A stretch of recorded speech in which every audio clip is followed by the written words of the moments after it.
আমি আজকে একটা রেসিপি দেখাবো, সেটা হচ্ছে কি ভোলা মাছের পাতুরি।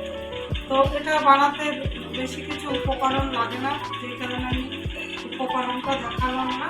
আমি শুধু রান্নাটা দেখাবো, কীভাবে রান্না করছি একবার দেখে নিই। জাস্ট এখানে শুধু একটু সর্ষে, কাঁচা লঙ্কা দেবো, আর তেমন কিছু উপকরণ লাগে না। চলুন এবার দেখে নিচ্ছি কীভাবে আমরা ভোলা মাছটা রান্না করবো। ভোলা মাছের সর্ষে পাতুরি করতে প্রথমে আমি এরকম কিছু মাছ নিয়েছি, ভোলা মাছ। এই যে দেখুন, এরকম পিস করে বাজার থেকে কেটে নেওয়ার পরে এখানে আমি লবণ দেব, হলুদ দেব, দিয়ে এটাকে খুব সুন্দর করে মেখে নেবো। মেখে কিছুক্ষণ রেখে দেবো। নিয়েছি মাছটাকে। এদিকে আমি এরকম একটা কড়াই নিয়েছি। এবার কড়াইটা আমি বসিয়ে দিয়েছি গ্যাসে। এবার কড়াইটা গরম হতে দেব। কড়াইটা গরম হয়ে গেছে, আমি একটু কিপ্টের মতো তেল দেবো।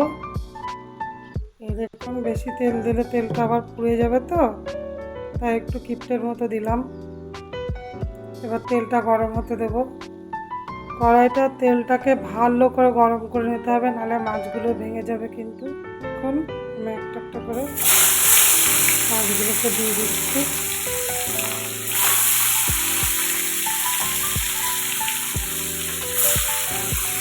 অল্প অল্প করে একটু ভেজে নেবো মাছগুলো। এদিকে মাছ ভাজা হচ্ছে, এদিকে আমি নিয়েছি কিছু সর্ষে আর কাঁচা লঙ্কা। এটা আমি মিক্সিতে দিয়ে দেবো, দিয়ে মিক্সিতে একটু বেটে নেবো সর্ষে কাঁচা লঙ্কাটা।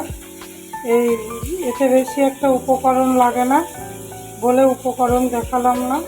আমার পেস্ট করা হয়ে গেছে সর্ষেটা। এবার এরকম একটা ছাঁকনির দ্বারাই আমি এটাকে ছেঁকে নেব, এইভাবে ছেঁকে নেব।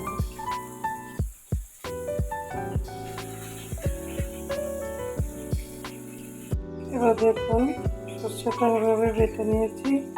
এভাবে এটা সর্ষের খাড়াটা। এবার আমি দেখাচ্ছি, মাছগুলো ভাজা হয়ে গেছে, ভাজা কমপ্লিট। দেখুন, এরকম লাল লাল করে ভেজে নিয়েছি। এবার তুলে নেবো মাছ ভাজাটা। একদম পুরো রেডি মাছ ভাজা। তাও দেখেছেন তেলটা কেমন কালো হয়ে গেছে। এই যে এরকম লাল করে ভেজে নিয়েছি। এবার আমি একটু তেলের মধ্যে কালো জিরে দিয়ে দিচ্ছি। তেলটা একবারে পুড়ে গেছে বাবারে। এবার আমি সর্ষে কাঁচা লঙ্কা বাটাটা এর ভেতরে ঢেলে দিলাম। দেখুন, খুব সহজ রান্নাটা। আবার এই বাটিটা ধুয়েই আমি একটু জলও দিয়ে দিলাম এর ভেতরে, দিয়ে একটু নেড়ে চেড়ে নেব।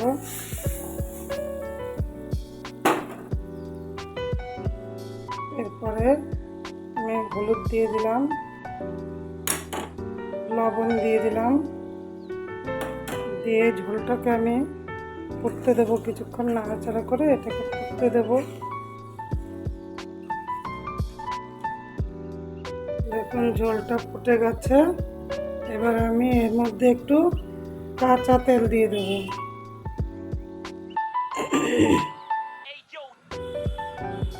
কাঁচা তেল দিয়ে দিলাম, দিয়ে ফুটছে। এর মধ্যে আমি একটু মাছগুলোকে সব ছেড়ে দেবো একটা করে।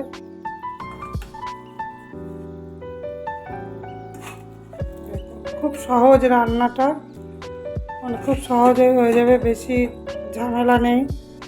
আর উপকরণও দেখাইনি, তার কারণ এতে বেশি কিছু উপকরণই লাগে না। একদম খুব সাধারণ রান্নাটা, কিন্তু খেতে অনেক বেশি টেস্টি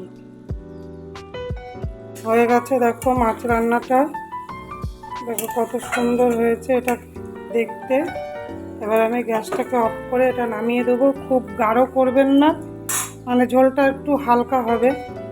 আর আমার চ্যানেলটি যদি ভালো লাগে তো একটু লাইক, শেয়ার, কমেন্ট করার অনুরোধ রইল। আর কেউ যদি নতুন বন্ধু থাকো তো চ্যানেলটিকে একটু সাবস্ক্রাইব করে দেবে।